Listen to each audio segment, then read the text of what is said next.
Welcome to your ear training breakthrough. This video is ear training for musicians and vocalists, whether you're a guitarist, a bass player, a keyboard player, piano player, whatever. This is ear training for you that works. No matter how bad your ear is now, don't you worry, because we can teach you. Okay? You just apply these steps that we're going to show you and it will work. Trust me, because I've been there. That's the difference in this video. Is I wasn't born with a great ear like some people. I had to train it, and because of that I know how to do it, and today I'm sharing that with you for free in this video. All you got to do is watch this one video and apply with the steps that we show you, and you are on your road to a great ear. Being able to work stuff out just by listening to it, being able to hear what your friends are playing and just playing along. That's where you're heading, so just stay tuned.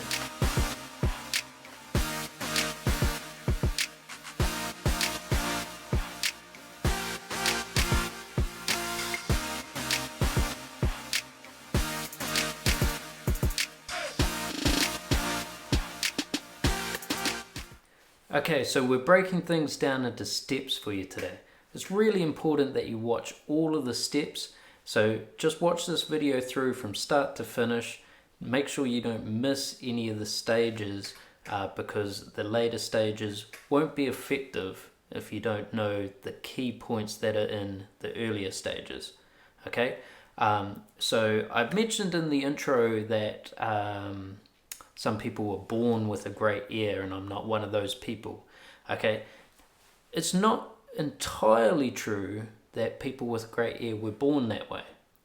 A lot of it is actually down to the environments that they were brought up in. Maybe they were brought up around a lot of music. The brain does a lot of developing in its first 3 years, and if those first 3 years are spent a lot around music, that can help a lot with training of the ear. A guy on YouTube, Rick Beato, he has done a bit of study into this because his son has perfect pitch. You might have seen the video where he just like plays whatever he wants on the keyboard, and Dylan can pick out each one of the notes and sing them.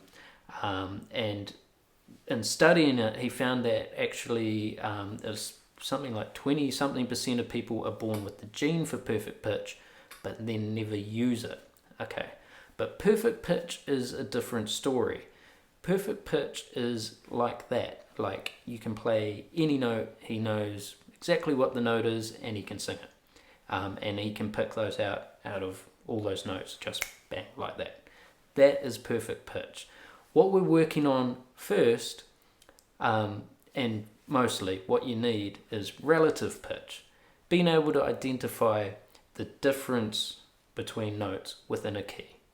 Okay, so the first step that we're going to do is learning what a wrong note sounds like. Okay, so right from the start, we're going to take some of the mystery out of ear training for those of you that are just beginning, and we're going to get real practical here. Okay, so to start with, pitch is just a frequency of a sound wave, right? So you have a sound wave that looks something like that, and its frequency is how close the humps and dips are together, basically. So if I have a higher frequency, then they are closer together, and a lower frequency here. Well, this is like working in a mirror. Okay, if it's the same note, these frequencies will be the same. If it's a different note, they will be different. Okay, that's the basic of what I want to show you with this piece of paper. All right, make sense? If the frequencies are the same note. If they're not, different. So if you're a guitarist, you set your guitar tuner to 441 hertz, which is a measure of frequency, rather than 440 hertz. You're going to end up with an out-of-tune guitar, right? Some people do that on purpose, but that's because you're setting the frequency to a different point. Make sense? Okay, now let's hear it.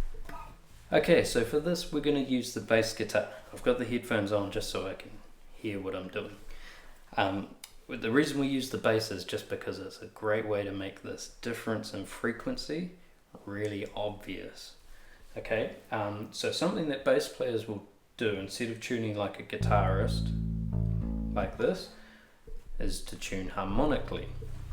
Sorry, get my cable out of the way. Okay, and that's how I tell that those strings are in tune. Now watch what happens when I put one out of tune. Do you hear it? Do you hear that difference?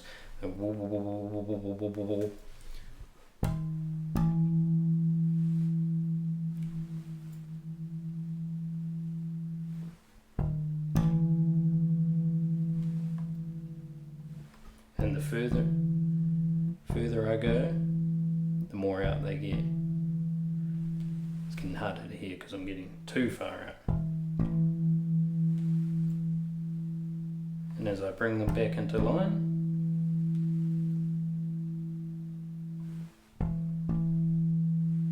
goes away again. Now what if I go sharp on that one? You hear it come back?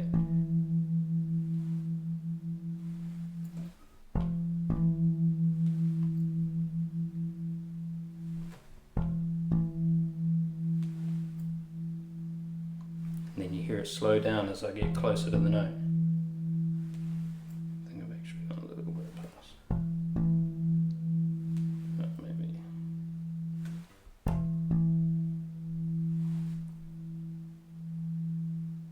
Cool, until they fit together. Okay, that is the basics of hearing different frequencies, which means hearing different notes. Okay, so this is our first point, and it's really key to everything that we do, is that we are looking for that beating, all right? Because the biggest trouble with a lot of ear training is that we're always asking you to find what's wrong, but you don't know what's wrong yet because your ear's not ready, okay? This is how we find what's wrong, is looking for that beating.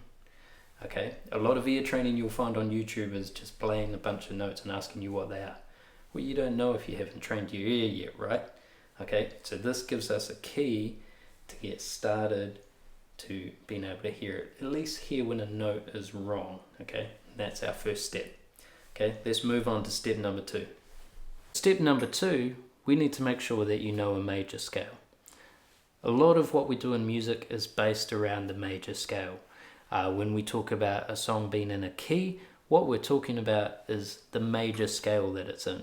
And then our chords within that key are all made up of the various components of the major scale or variants thereof. Okay, it's really the language of music. But for our ear training, it's important that we learn within the parameters of key, so that we learn to identify the notes within the key, and therefore we can identify the notes that don't belong in the key as well. Okay, it's getting a little bit complicated, but for the purposes of ear training, we're going to start with recognizing the notes in a key. For that, we need to know a major scale. Okay, so real quickly, I'm going to show what it looks like on a stringed instrument, and then we will look at the keyboard version. Okay, so I'll just use the bass. For this part, it's the same pattern on the guitar, as long as you don't use this high B string.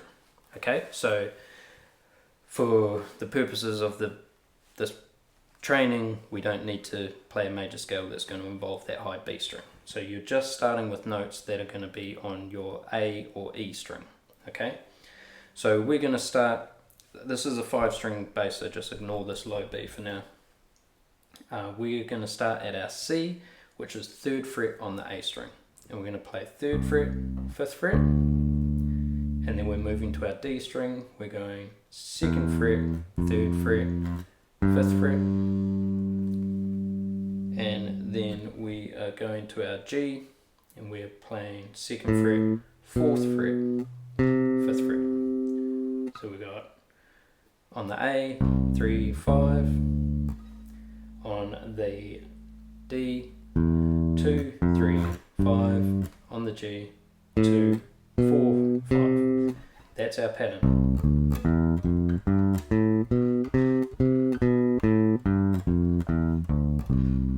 Okay, and then whatever key I want, I just change my starting point. So if I want an A major, I just start on an A.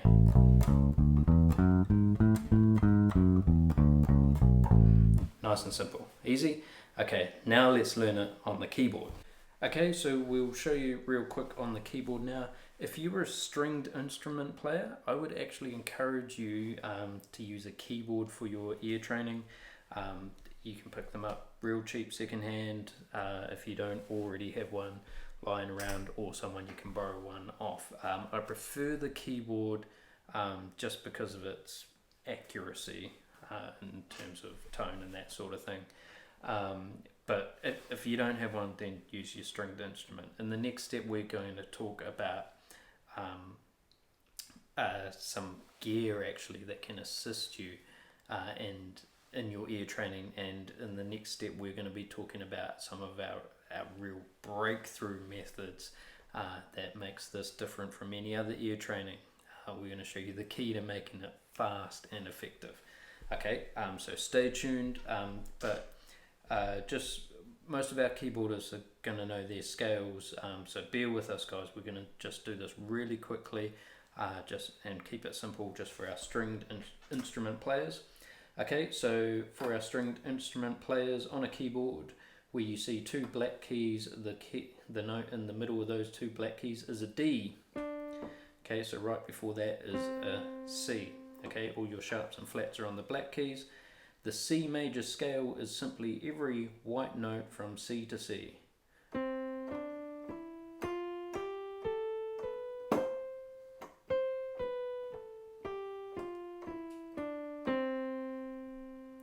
Okay, nice and simple.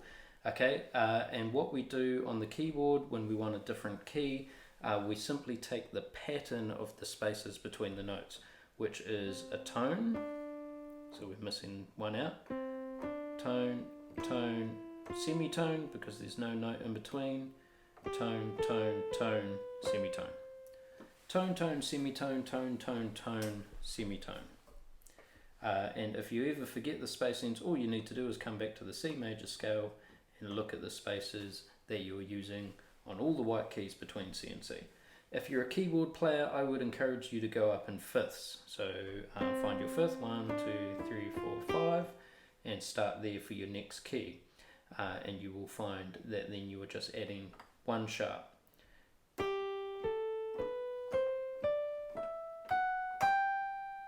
Okay, and that will reoccur as you go up. Okay, so nice and simple, that is playing a major scale on a keyboard. Okay, so while we've got the keyboard here, I want you to listen to what happens when I play two notes that are the same and when I play notes that are different.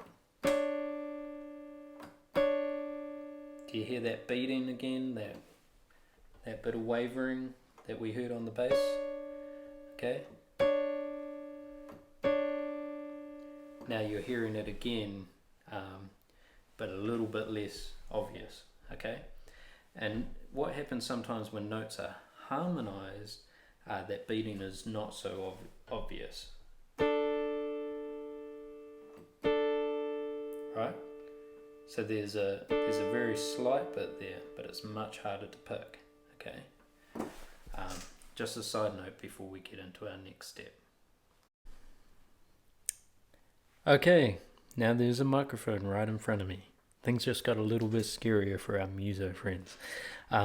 So I'm not a singer. I'm a musician. I don't claim to be a singer. It's not my thing. The beauty about this ear training is you don't have to do it in front of anybody. Okay, you can do this in your room where nobody can hear you. But yes, we need to sing. Okay, the reason we need to sing is because singing is our connection in our brain between what we are hearing, and what we are applying. Okay, so by singing it automatically makes those connections in our brain that we need in order to be able to hear it. Okay, so this is where things, this is where our real key comes in. What you'll see I've got a microphone in front of me to hear my voice. Okay, so rather than just playing my instrument and trying to sing the notes, this is what is going to speed this up big time. I've got a microphone to pick up my voice, and I've got headphones. In the headphones I can hear the keyboard and my voice. Okay, now this is the key, because a lot of ear training is singing the major scale, but when you're starting out, you don't know when you're wrong, right? So I do the C major scale, and we number the notes 1 to 8, their scale degrees.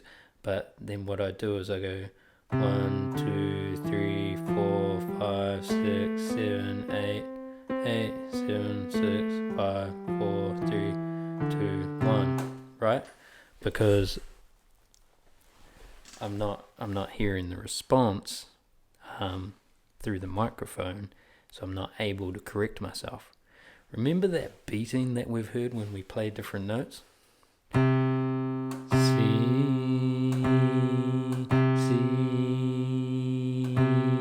C,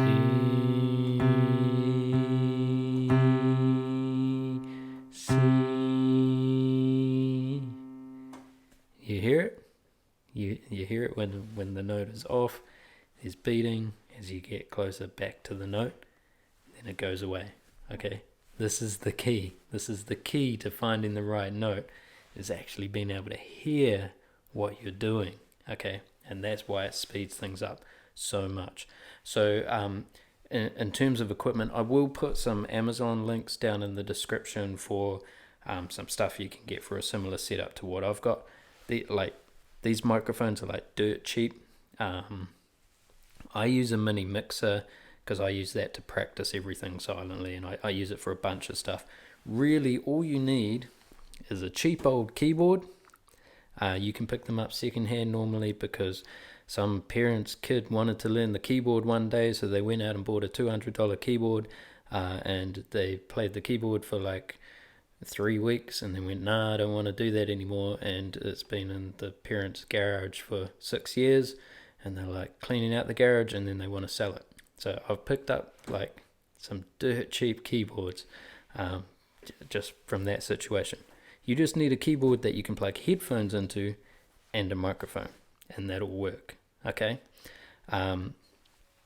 Microphones like this need a thing called phantom power. They're a bit more complicated. So if you're going straight into a keyboard, you just want a cheapo microphone that is going to plug straight in and work. Okay. But it doesn't need to be flash, because remember, nobody's going to hear you. Just you in your room or whatever. Cool? Okay. So a little bit of investment and a bit of equipment that a lot of you will have sitting around or have access to anyway. Okay? But here's what we're going to do. We're going to sing this major scale. We're going to number the notes 1 to 8. Okay? But now with our microphone, we're going to find each note. So our first job is to find our 1. Okay, so for the purposes of this, we're going to use the C major scale. I'm doing it low because I'm a bloke and I've got a low voice. I can't sing way up here. But if you're a girl, maybe that's more of your range. Or if you're good with your major scales, then you can find wherever suits your range in the middle. Is it good to start with a place that is easy, right? For me, down, I would be more in the middle. I'd be more like an E is like easier for me. But for the sake of keeping it simple, I'm going to start down here at the C. I'll just make sure you guys can see this in the other shot. Yes, good, we can see it. Okay, so this is my 1. 1, 2, 1, 2, 3. 1, 2, 3, 4, 5,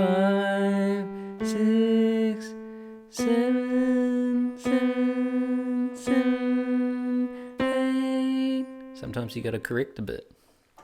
1, 2, 3, 4, 4, 4. 1, 2, 3, 4, 5, 6, 7, 7, 8, 8, 7, 6, 5, 4, 3, 2, 1. 1, 2, 3, 4, 5, 6, 7, 8, 8, 7, 6, 5, 4, 3, 2, 1.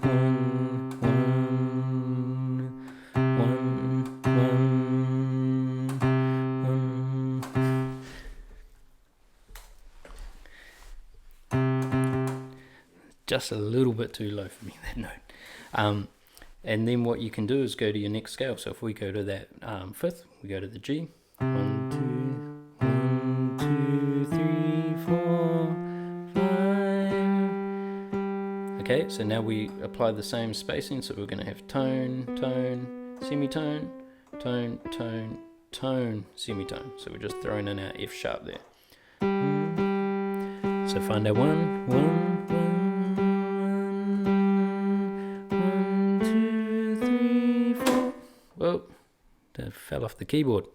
1, 1, 1, 2, 3, 3. 1, 2, 3, 3. 1, 2, 3, 4, 5, 5, 6, 7, 8.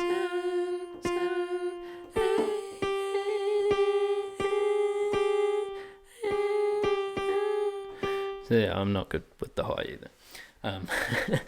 Like I said, not a singer, but just trying to get those notes. And it's more about the spacing, okay? Getting the feel of that major scale of 1, 2, 3, 4, 5, 5, 6, 7, 8, 8, 7, 6, 5, 4, 3, 2, 1. 1, 2, 3, 4, 5, 6, 7, 8, 8, 7, 6, 5, 4, 3, 2, 1. Okay, and just repeating that over and over, over and over and over and over until it's in your head and locked in. Okay, so it doesn't matter like if you're perfect on the note. Okay, it's gonna take a bit of work to get there, but like the closer you are, and that's the reason we want to use this response, the closer you are, the quicker this is going to work, and the sharper that your ear is going to be.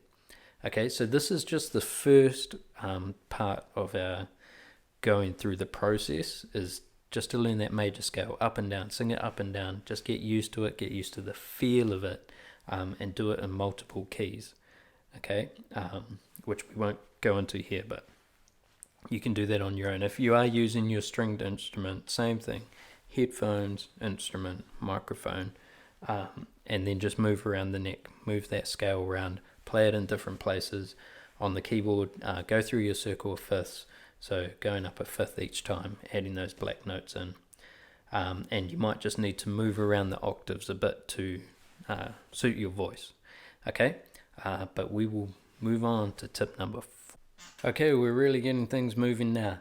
We are moving on to intervals. Okay, so intervals are simply the steps between those parts of the major scale. For example, 1 to 2. 1, 2.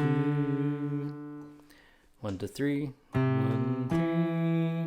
1, 4. 1, 5. 1, 6. 1, 7. 8. 1, 8. 1, 8. 1, 2. 1, 3. Oh, that was 2 again. 1, 2, 1, 3, 1, 4, 1, 5, 6, 7, 8. 1, 2, 1, 1, 3, 1, 1, 4, 1, 1, 5, 1, 6, 1, 7, 1, 8.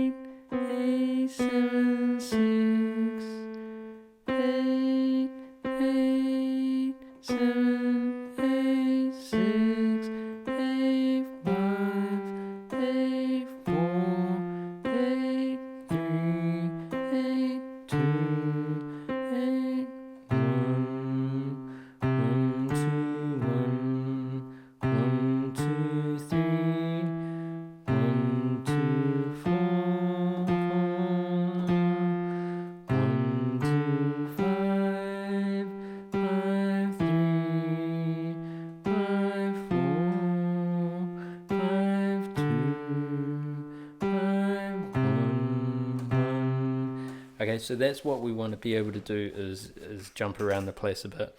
To start with, it'll take you a bit of finding the notes. It's still taking me a bit of finding the notes because I haven't done this actually for a long time,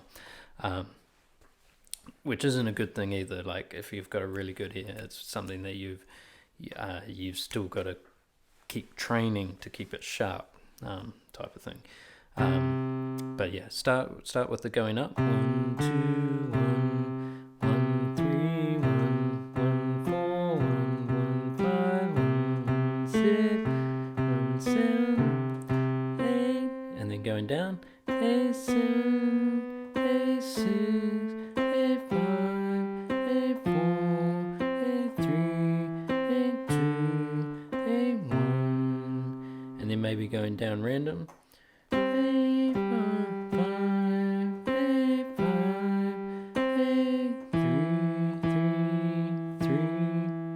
Maybe going up random first is better, and then going down random. So let's say 1, 1, 5, 1, 5, 1, 1, 5, 1, 1, 7, 1, 7, 1, 8, 1, 2, 1, 4, 1. Okay, and then down. A8, A6, A3, A2, A5, A7, A1. Okay, yeah, learning to jump around. So do it basing all around the 1 first, so starting from the 1, whether it's the 8, which is also the 1, hence the word octave, same note, or the 1, okay, whichever one it is, going up or down. You do need to go both up and down, because when you're listening to a song, if the chords are 1, 4, might be 5, 6, 4. They could be in any order. Okay, so then what you want to do is jump around the key a bit. So not necessarily starting on the 1. So we'll go 1,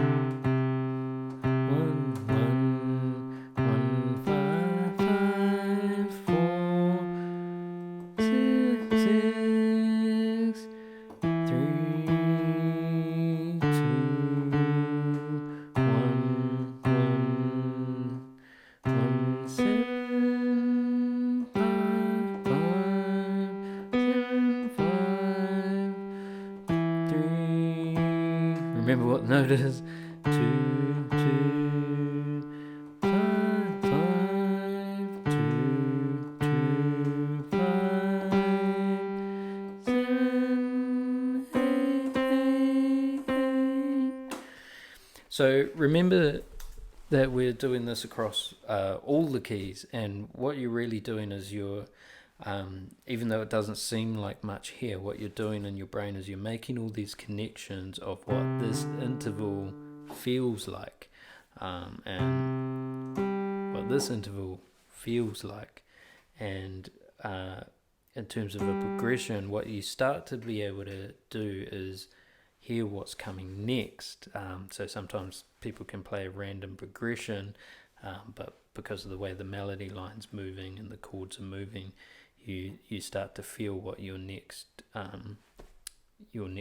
transition is going to be. But first, it takes a lot of practice of just practicing this, and what you get out of this is fully what you put in. So if you do, like, say you did like half an hour a week, this will absolutely work for you. If you do half an hour a day, it's going to work a whole lot faster. Okay, but life is life, right? You just put in the time that you can, that you're prepared to, and it depends what you have available to you. But the more you do, the faster it's going to work, and before you know it, you'll be working stuff out by ear. So the other point here to note is that there's also a minor scale. Okay, so a minor scale is the same as the major, but it has a flat 3, a flat 6, and a flat 7. So that would look like this.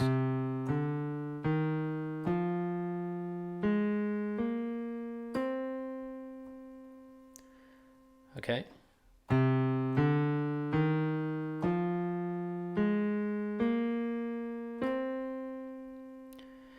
Okay, so what's good to learn is also the intervals to these minor notes. So we've got 1, 3, 1 flat 3, flat 3, 1 flat 3, 1 3, 1 flat 3, 1 6, 1 flat 6, 6 flat 6, flat 6, 6 flat 6, 5 5. Sharp 5, sharp 5 if you're playing the blues. 7, 7, 7, flat 7, 7, flat 7. Okay, that will help you when you start recognizing the notes and chords. Okay, so the simple part of what we're doing here is working out intervals in single notes. Okay, and then there'll come a time when you start working out the notes that are in a chord, what notes you hear in that chord. 1 3 5, 1 3 5, or is it 1 flat 3 5 for a minor chord?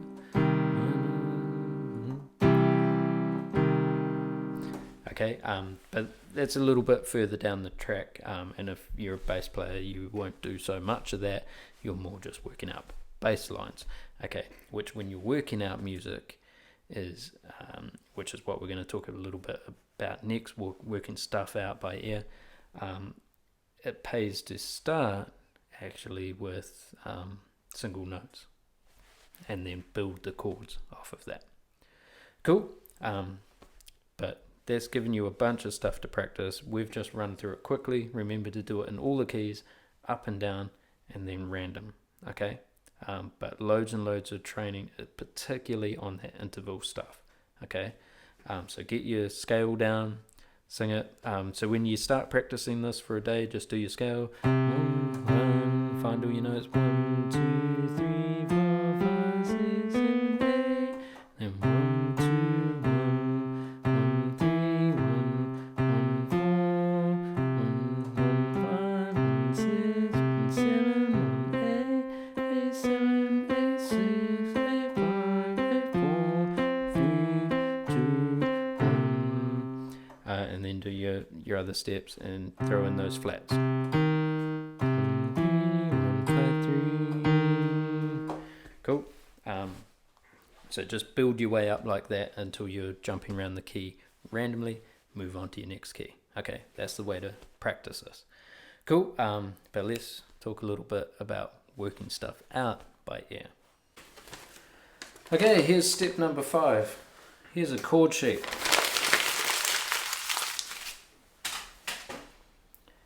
That was a chord sheet written by the person who wrote the song. Still wrote one of the chords wrong. Okay, it happens on chord sheets.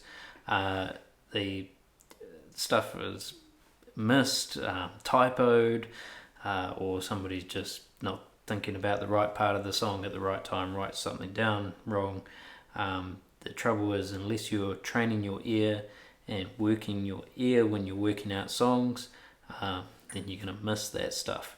Okay, but if you do this ear training, and then you can be the person in the band who's like, hey, actually, that's a D over G sharp. There's a G sharp in the bass. It's not just a D.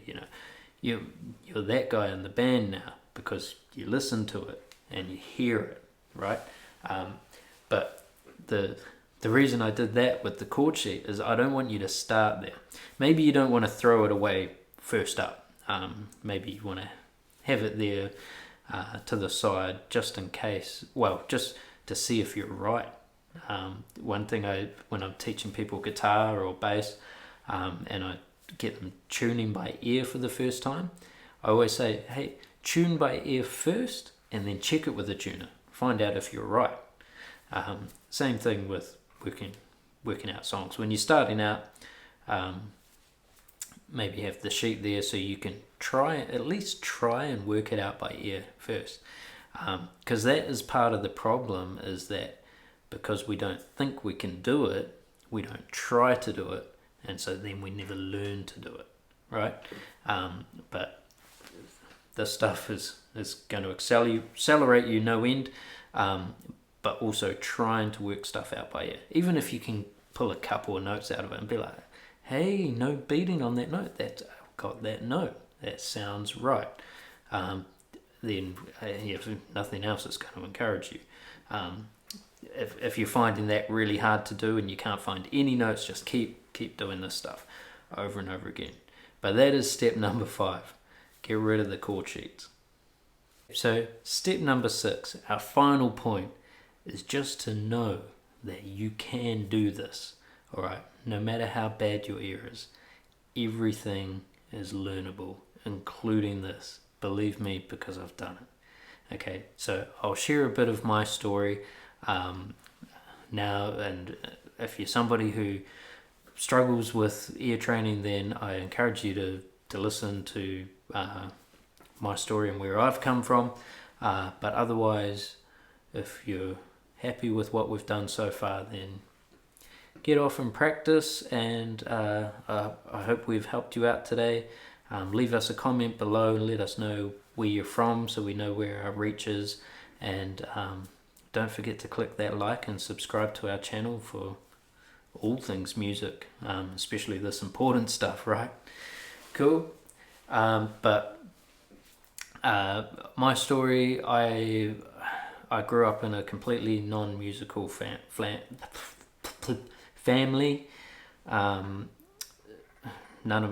No one in my family was musical, none of them. I decided when I was about 11, 12 that I wanted to play the drums.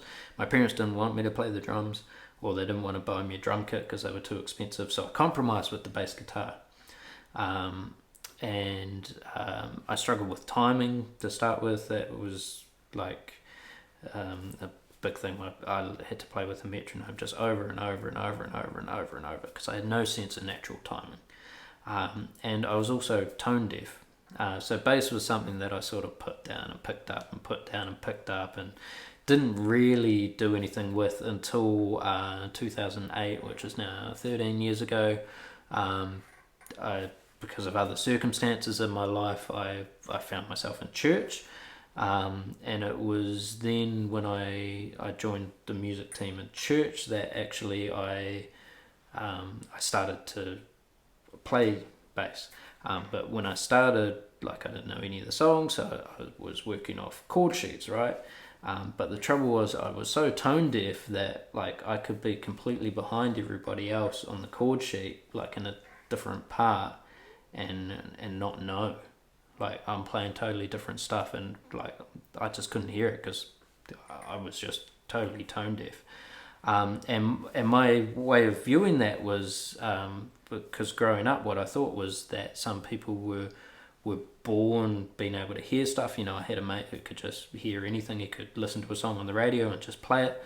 And so I figured you're born with that, right? And I'm not born with it. I don't have it. That's not me. And then because his mum was a musician, and so I figured it's in the genes, right? Because she's a musician, and he's a musician, and right, so he's got it. My parents aren't musicians. I don't got it, right?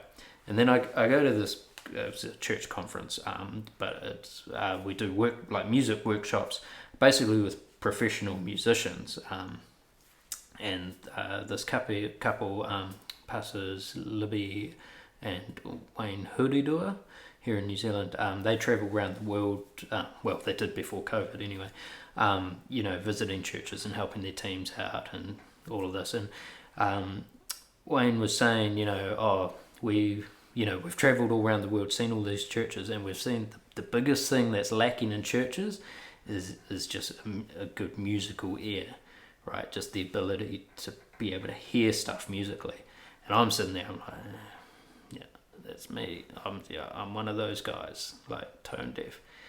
And then he says, so what I've done is I've made this CD to train your ear. And I like literally just about jumped out of my seat. I'm like, hold the boat. Like, you can learn that? Like, nobody had ever told me that you can learn that, right? Like, I didn't think this was a learnable thing. I thought this was a born with thing that I wasn't born with. Okay, but what I did was I actually had to scrounge around money, get enough money to buy this CD. I was that desperate for it. My now wife, who I was dating at the time, I had to ask her if I could borrow some money to buy this CD, which is like a pretty embarrassing thing to do when you're a dude. Yeah, but anyway, ended up buying the CD, and I really felt like I really got the sense. This is going to sound weird to like non-Christian people, but I got the sense that when I had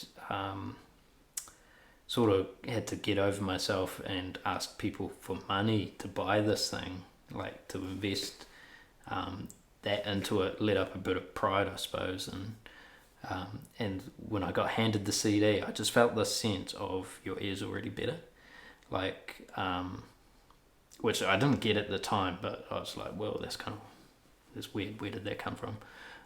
But then I realized, like, down the track, you know, like that it was the power of the investment of actually sacrificing something for it, that there was value in that.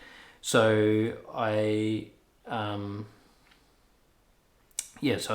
set about doing the CD, which was a lot of what we've done today, singing the scales up and down, and I did that for a long time. But the problem I found, especially in the early days, is I didn't know if I was right. Like, I'm trying to sing this stuff, but I'm like, am I singing it right? Because I don't know. But then years and years of doing this stuff anyway, and sort of off and on, and then what I do sometimes with the keyboard when I'm trying to work stuff out by ear, just because of the way that we work church, like, you've got to work stuff out by ear. You don't get music, you don't get chord sheets for most of the stuff we do. So there's a lot of trying to work stuff out. But sometimes what I'll do is I'll grab a keyboard, just because of that tonal accuracy. Sometimes it'll help to just hear the notes. And then I had my headphones on, listening to the song, listening to the keyboard, but I had a microphone set up as well. And then I just thought, like, well, what if I try the ear training like this? So I started doing it, and like from then, things just started getting real quick. And then I found that actually now, when I'm trying to work stuff out, it's a whole lot easier. And what I realized was that it was that response, you know, from the microphone, the same as, you know, vocalists on stage. That's why they've got to be able to hear themselves, right? So that they know what they're singing. And it's the same deal, man. Like, just being able to hear what you're doing, so you can adjust it and correct it and get it right. But now,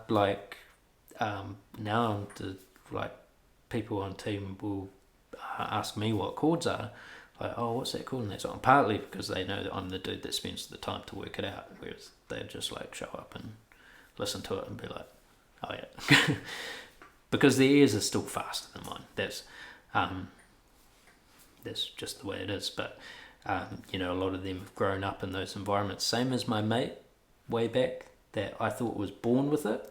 He grew up in an environment. His mum was a school music teacher, right? So he grew up in an environment where he was always around music, and especially in that first 3 years, that brain development stuff. So now I've got a toddler, she's 2, but one thing I regularly do with her is just we'll just play music. Like on a Saturday morning, we'll just chuck music on, just to listen to it, to get those brain connections happening. So if you've got kids, do that too. But if you're an adult, you can still learn this. Can't teach an old dog new tricks. Don't believe it. Don't believe it. You can learn this, absolutely. So I hope this has all helped you out today, and we hope to see you again in another video. So remember to click that subscribe and hit a like if this has helped you, and leave us a comment. Let us know where you're from. But otherwise, we'll see you in the next video.